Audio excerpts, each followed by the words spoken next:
चिंकी और रिंकी दो बहनें थी। चिंकी बड़ी और रिंकी छोटी थी। उनके ये सुनकर परिवार सभी में चौंक उनके जाते पिता हैं। राजकिशोर थोड़ा और सोचकर माँ कमला बलराम रहते दास थे। बोलता है, चिंकी जी काफी बिल्कुल, सुंदर और इससे अच्छा समझदार क्या हो होती सकता है तो कि दूसरी हमारी तरफ दोनों रिंकी, बेटियां जो कि एक साथ बहुत ही एक ही घर में ज्यादा रहे। स्टाइलिश क्यों लक्ष्मी और बेटा, चालाक ठीक है ना? होती है। लक्ष्य ऐसे ही दोनों बहनों के लिए एक बहुत ही ज्यादा अमीर और अच्छे घर से विराज और मिहिर नाम के लड़कों का रिश्ता आता है। विराज का रिश्ता चिंकी के लिए और मिहिर का रिश्ता रिंकी के लिए। उनके परिवार में उनके पिता महेश और माँ गरिमा रहा करते थे। वो सभी रिश्ता पक्का करने के लिए उनके घर आते हैं। अरे बहन जी, जरा लड़कियों को तो बुलाइए। तभी चिंकी बहुत ही सादे भाव में तैयार होकर हाथ में चाय लिए आती है और सबके पैर छूती है। तो वहीं रिंकी बहुत ही ज्यादा बन ठन कर आती है और सबको नमस्ते करती है। दोनों परिवार वाले आपसी बातचीत से उनकी शादी करवा देते हैं। ऐसे ही समय बीतता जाता है। चिंकी एक अच्छी बहू की तरह सुबह उठकर मंदिर में आरती करती, फिर किचन में जाकर अपना काम करने लगती। तो दूसरी तरफ रिंकी सुबह के 10 बजे तक सो रही होती है। तभी चिंकी उसके कमरे में जाती है और उसको जगाती है। अरे रिंकी, उठ जा, देख सूरज सर पे आ चुका है। बहन, सूरज सर पर आएगा पैरों पर, सोने देना। अरे तू भूल गई क्या, अब हम दोनों अपने ससुराल में हैं। तभी वहाँ गरिमा आ जाती है। अरे ओ महारानी, कब तक घोड़े बेच के सोती रहेगी? जी माँ जी, उठ रही हूँ। वो मेरी थोड़ी तबीयत खराब थी ना, इसलिए देर हो गई। सुन ले रिंकी, आज तेरा कोई बहाना नहीं चलेगा। चुपचाप रेडी होकर जल्दी से हॉल में आ जाओ, कुछ रिश्तेदार आने वाले हैं, उनके लिए खाना बना लो दोनों। चिंकी और रिंकी दोनों रेडी होकर किचन में जाती हैं और मेहमानों के स्वागत के लिए अच्छी अच्छी डिशेस बनाती हैं। सारे मेहमानों को चिंकी के हाथों का बना खाना बहुत ही ज्यादा पसंद आता है। तो वहीं दूसरी तरफ रिंकी के हाथ का बना खाना किसी को इतना ज्यादा पसंद नहीं आता। मेहमान वहाँ से चले जाते हैं। तभी गरिमा कहती है, अरे मेरी लाडो रानी, मेरी चिंकी बहू, आज तो तूने मेरा दिल ही जीत लिया। जी शुक्रिया माँ जी। ले बहू, इन चाबियों की और इस पुश्तैनी हार की असली हकदार तू ही है। जी माँ जी। पहले सबका दिल जीत लिया और अब इस घर की चाबियाँ और ये पुश्तैनी हार लेकर हम पर रौब जमाएगी महारानी। अरे क्या हो गया करमजली, क्यों खड़े खड़े दांत पीस रही है? रिंकी गुस्से से पैर धमकाती हुई अपने कमरे में चली जाती है। वक्त बीतता जाता है। दिन पर दिन चिंकी के प्रति घर वालों का प्यार और विश्वास देख के रिंकी अपनी बहन से नफरत करने लगती है। ऐसे ही एक शाम जब विराज ऑफिस से घर आता है और अपने कमरे में जाता है, तभी चिंकी के फोन पर एक अननोन नंबर से कॉल आ जाता है। अरे चिंकी डार्लिंग, बोलो ना, हम कब तक ऐसे चोरी छुपे मिलते रहेंगे? और जल्दी से उस विराज को छोड़ कर आओ ना। I love you so much. कौन? तभी फोन कट जाता है और विराज जब दोबारा फोन मिलाता है तो फोन स्विच ऑफ आता है। तभी चिंकी कमरे में आ जाती है। और बताइए, कैसा रहा आपका दिन ऑफिस में? तुम अपनी बताओ, तुम्हारा दिन कैसा था? मेरा तो हर दिन ही औसम रहता है। अच्छा जी, ये बात है। क्यों ना तुम्हारे दिन को और ज्यादा औसम बना दिया जाए। जी कैसे? वो ऐसे कि मैं तुम्हें तुम्हारे आशिक के पास भेजता हूँ दोबारा। दिमाग सही है आपका? दोनों पति पत्नी के रिश्ते में दरार आ जाती है। ऐसे ही एक दिन चिंकी किचन में नाश्ता बनाने के बाद किचन से बाहर चली जाती है और उसके पीछे से रिंकी किचन में जाकर नाश्ते को बिगाड़ देती है। कुछ ही देर बाद जब सब लोग नाश्ता करते हैं तो गरिमा कहती है, अरे नालायक रिंकी, ये क्या बना दिया तूने? अरे तुझे कभी खाना बनाना आएगा या नहीं? माँ जी, ये मैंने नहीं बनाया। अच्छा, अब तूने झूठ बोलना भी सीख लिया। नहीं नहीं माँ जी, मैंने ही बनाया है। चल कोई बात नहीं बेटा, ध्यान नहीं रहा होगा तेरा। ऐसे ही समय बीतता जाता है और रिंकी अपनी बहन को सबके सामने नीचा दिखाने के लिए आए दिन कुछ न कुछ करती ही रहती है। ऐसे ही एक दिन रिंकी अपनी सास को बता के घर से बाहर शॉपिंग के लिए जाती है। घर में सिर्फ गरिमा और चिंकी ही होते हैं। तभी रिंकी चुपके से अपने घर में आ जाती है। चिंकी को उसके कमरे में बंद करने के बाद उसके जैसे कपड़े पहनकर वो किचन में आ जाती है और किसी से फोन पर बात करने की एक्टिंग करती है। हेलो जानू, यार मुझसे अब नहीं होता ये अच्छी बहू का ड्रामा। ऊपर से ये बुढ़िया दिन भर बहू बहू बहू करती रहती है। गरिमा छुपकर सारी बातें सुन लेती है और उसके पैरों तले जमीन खिसक जाती है।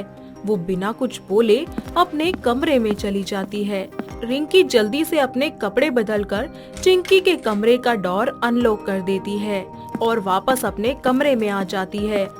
सभी घर वाले चिंकी को जलील कर घर से बाहर निकाल देते हैं।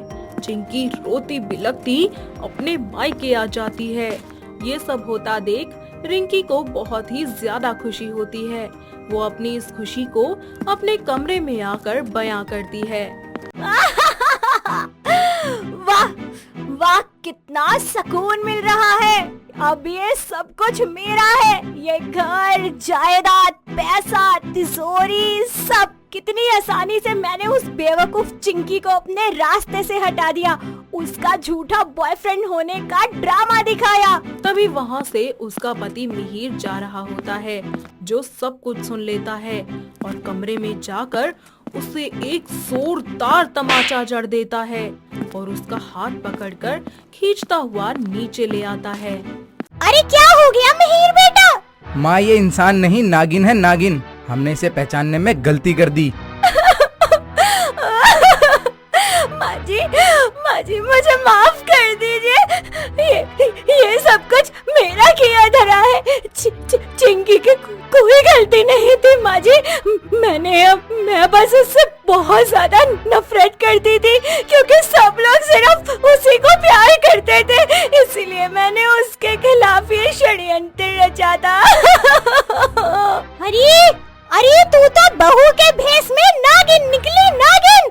अरे तुझे शर्म नहीं आई अपनी सगी बहन का घर उजाड़ते हुए? अरे डायन भी 7 घर छोड़ के वार करती है और तूने अपनी बहन का घर उजाड़ दिया। प्लीज मुझे माफ कर दीजिए।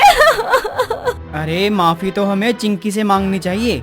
बेचारी लास्ट टाइम तक अपनी बेगुनाही साबित करती रही। विराज चिंकी को लेने उसके मायके चला जाता है। साथ ही वो उसे उसकी बहन रिंकी की सारी सच्चाई बता देता है और वो उससे माफी मांगकर अपने साथ वापस अपने घर ले आता है। रिंकी भी अपनी बहन से माफी मांगती है। साथ ही अपने मन से द्वेष और लालच की भावना को भी खत्म कर देती है, जिसके बाद सभी लोग एक साथ मिलकर खुशी खुशी रहने लगते हैं। निहारिका रसोई में खाना बना रही होती है। तभी उसकी ननद जूही आती है। भाभी खाना बन गया? नहीं, अभी बनाना शुरू किया है। थोड़ा टाइम तो लगेगा ना। क्या भाभी, इतनी देर से रसोई में हो और अब तक आपने खाना नहीं बनाया? तो खाना खाना है तो सिस्टम में रहना पड़ेगा। भाभी ये क्या लगा रखा है आपने सिस्टम? यहाँ मेरी भूख से जान निकली जा रही है और आप सिस्टम कर रही हो। माँ भी कब से पूछ रही है कि अब तक खाना क्यों नहीं बना। तो हम ऐसे ही हैं भैया, सिस्टम में रहते हैं और सिस्टम में काम करते हैं। जिसको खाना खाना है उसे भी सिस्टम में ही खाना पड़ेगा। भाभी अभी अगर मैंने माँ को बुलाया ना तो आपका सिस्टम सीधा कर देंगी। माँ जी मेरा क्या पाड़ देंगी? खाना तो आप लोगों को खाना है। प्यार से बना रही हूँ। सिस्टम में आ जाओ और खाना खा लेना। जितना टाइम खराब करोगी मेरा, उतना ही लेट खाना बनेगा। अब तो माँ को बुला कर ही लाती हूँ। रुको आप। माँ यहाँ आना जरा। जूही की आवाज सुनकर निहारिका की सास रेखा वहाँ आती है। क्या हुआ? तुम दोनों को मेरे बिना क्या चैन नहीं है? हर वक्त मुझे बुलाती रहती हो। माँ देख लो अपनी बहू को, खाना तो बनाया नहीं जा रहा इनसे और बार बार सिस्टम यही करे जा रही हैं। अब आप ही कुछ बोलो। यहाँ क्या जूही का फूफा खाना बनाने खड़ा है? नहीं ना। जब मैं खाना बना रही हूँ तो बार बार क्यों बोल रही है ये? मैंने बोल दिया कि थोड़ी देर में खाना बन जाएगा, तो समझ क्यों नहीं आ रहा? जूही तू क्यों बिना बात के बहस कर रही है? बहू बोल तो रही है कि थोड़ी देर में खाना बन जाएगा। इसमें इतना लड़ने वाली क्या बात है? तुझसे भी ना जरा सा भी सब्र नहीं होता। देखा जूही, सिस्टम में रहना माँ जी को भी आता है, लेकिन तुम्हें नहीं। निहारिका एल्विश यादव की बहुत बड़ी फैन थी, इसीलिए वो हमेशा ही एल्विश की वीडियो देखा करती। लेकिन एल्विश यादव जब बिग बॉस में आता है तब तो निहारिका को बस एक एल्विश यादव ही दिखता है, और दूसरी चीज एल्विश यादव द्वारा कही गई चीज सिस्टम शब्द सुनाई देता है। कुछ दिनों बाद शाम के समय निहारिका बिग बॉस देख रही थी, तभी वहाँ निहारिका की ननद और सास आती हैं। बहू, तेरा ये बिग बॉस कब खत्म होगा? तुझे ये सब ही पसंद आता है क्या? हर तरफ लड़ाई झगड़े ही हो रहे हैं। कभी कोई भक्ति गाने भी सुन लिया कर, मन शांत हो जाएगा तेरा। माँ जी, मेरा एल्विश यादव तो इतना सिस्टम वाला आदमी है कि उसमें सब कुछ है। वो बहुत ही धार्मिक है। आप भी जब एल्विश यादव को बिग बॉस में देखोगी ना तो मान जाओगी एल्विश यादव को। क्या है ये एल्विश यादव? मुझे तो बिग बॉस में ना बस बेबी का ही पसंद है, उसके जैसा तो कोई भी नहीं है। वो तो तुम्हारे एल्विश की बजा कर रखती है, बेचारे का सिस्टम ही हिल जाता है। जूही, तुम ना कुछ ज्यादा ही बोल रही हो। एल्विश यादव सिस्टम चलाता है। किसी बेबिका के बेबी की हिम्मत नहीं एल्विश यादव के सिस्टम को हाथ लगाने की। भूल गए क्या उस दिन? भूल तो तुम दोनों गई हो कि ये मेरा घर है, ना कि कोई बिग बॉस का घर। एक है कि जो जब देखो पागलों की तरह लड़ती रहती है, और दूसरे का सिस्टम ही नहीं रुकता। माँ जी, अपना तो ऐसे ही है। हम तो बस सिस्टम में रहना जानते हैं, और जो सिस्टम में नहीं रहना जानता उसे अच्छे से सिस्टम में लाना जानते हैं। माँ, अब नहीं बोलोगी आप भाभी को? मैंने कुछ बोल दिया होता तो आप अभी हाय मेरी बहू करती। ऊपर वाला तो सब देख ही रहा है, लेकिन माँ जी भी अंधी नहीं है जो सिस्टम में ना रहने वालों को कुछ भी ना कहे। सही है, अब माँ जी ने बोल दिया है तो कम से कम शांति तो बनी रहेगी ना। बहू, मैंने तुझे जो कुछ भी बोला ना, वो बस जूही के लिए नहीं था, वो तेरे लिए भी है, इसलिए अपना मुंह बंद रख। निहारिका जितना भी सिस्टम चला ले, लेकिन उसकी सास के आगे बेचारी का सिस्टम डगमगा ही जाता था। कुछ दिनों बाद निहारिका घर के लिए सब्जियां लेने बाजार जाती है, तभी एक लड़के से उसकी टक्कर होती है और निहारिका की सारी सब्जियां नीचे गिर जाती है। माफ करना, वो मेरा ध्यान नहीं था। एक रैपट में ही डोलता दिखेगा तू। सामने से लड़की आ रही है तो तेरा ध्यान नहीं। अभी यही कोई लड़का होता ना तो तेरा ध्यान भी यही होता, और कोई टक्कर भी नहीं होती। अरे ओ बहन जी, आप गलत समझ रही हो। मैंने कोई जानबूझकर आपको टक्कर नहीं मारी है। तेरा सिस्टम तो मैं अभी ठीक करती हूँ। ज्यादा ही उड़ रहा है ना तू। निहारिका उस लड़के को बिना कुछ कहे सोचे समझे ही एक जोरदार थप्पड़ मारती है। अब दिमाग ठिकाने पर आया या नहीं आया?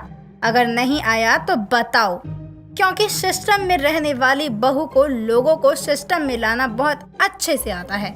मैडम, आप बिग बॉस देखना थोड़ा कम कर दो, और एल्विश यादव को तो देखो ही मत, क्योंकि एल्विश यादव जितना अच्छा है उसके मुकाबले आप कुछ भी नहीं हो। एक तो गलती को गलती की तरह ना लेकर मुझे थप्पड़ मार दिया। सिस्टम तो आपके दिमाग का खराब हो गया है। वो लड़का निहारिका को सुनाकर वहाँ से चला जाता है, लेकिन फिर भी निहारिका को अकल नहीं आती।